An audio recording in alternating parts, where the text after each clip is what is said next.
Hello, friends. So I don't know if anyone else does this, or maybe it's just a weird habit that I have, but when I go to the bathroom, I like to put my head in the toilet, so that the edge of the toilet is right up against my shoulders, and I'm completely surrounded by it. I find it's cleaner that way, and I'm more effectively able to do my business.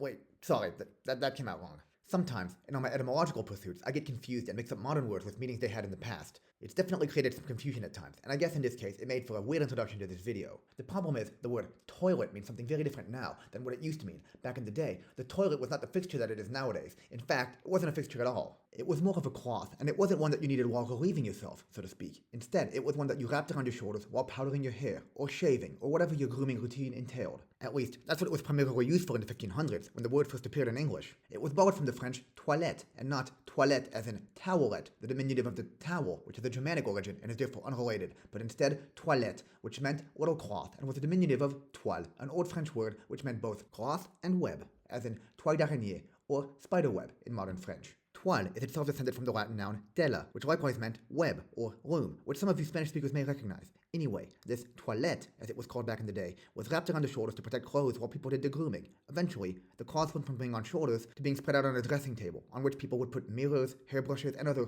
toiletry items. Eventually, the whole area where the dressing table was located came to be known as the toilet. And then, of course, because the area where people do their grooming is often close to the place where people do their modern-day toilet business, so to speak, the toilette gradually came to refer to that whole area of a building, which was often in one room. Now, in many languages, a toalett, or some derivative of that word, still generally refers to the entire room where a toilet is found. For example, the Swedish toalett or the Russian toalett, among many others. But in English, over the past couple centuries, it became more associated with the specific fixtures inside the room, especially ones involved in the process of bowel movements. Like, for example, the toilet that we all recognize and sit on today. So yes, a toilet, previously an item that fits snugly around your shoulders, and now, instead, an item that fits snugly around a different part of your body. So, when I said at the beginning of my video that my bathroom routine usually involves a toilet in close proximity to my face, well, as a keen etymologist, I stand by my words. Alright, I got my toilet on me. It's time to shave. Thanks for watching.